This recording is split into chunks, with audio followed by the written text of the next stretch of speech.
The reason why this resolution needs to be considered immediately, Mr. President, is that there's a crisis at the border, and we need to recognize the obvious.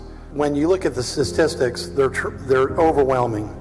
DHS is expecting to report the introduction of 100,000 migrants in March 2019. The CBP has 12,000 migrants in custody last week of March of 2019, an unprecedented number. There's 194,000 criminal aliens booked into Texas jails from 2011 to 2019. It talks about the threat to those communities and to our entire state and to our entire country. Do I read that correctly? You're correct, and the statistics bear it out, because when you look at the amount of criminal aliens that have been processed and the number of charges they have, it's nearly 300,000. Here's what Jay Johnson said, who was Department of Homeland Security Secretary under President Obama. He says, quote, "By anyone's definition, by any measure, right now we have a crisis at our southern border." I care about the security of the citizens of Texas and these vulnerable, many of them children, who come across the border, who are used as pawns in many cases, who are subject to human trafficking. This is wrong. How you cannot call this a crisis and an emergency is just playing partisan politics.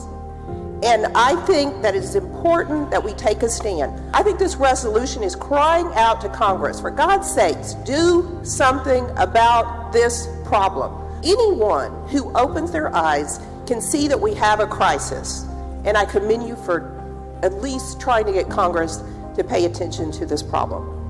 And I want to thank you, because there's been no greater advocate to stop the horrors of the sex trafficking trade that we see.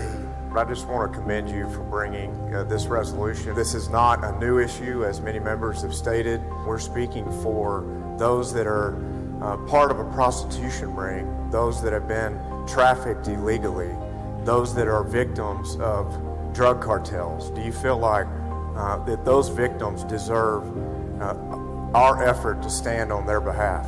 Those victims are what this is all about.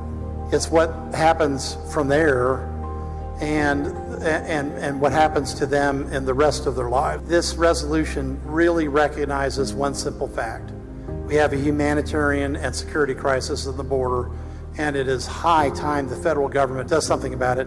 And we're calling out leadership of both political parties, of all the Congress, of the executive branch, and saying that it's time to get it done. Being 19 ayes and 12 nays, the resolution is adopted.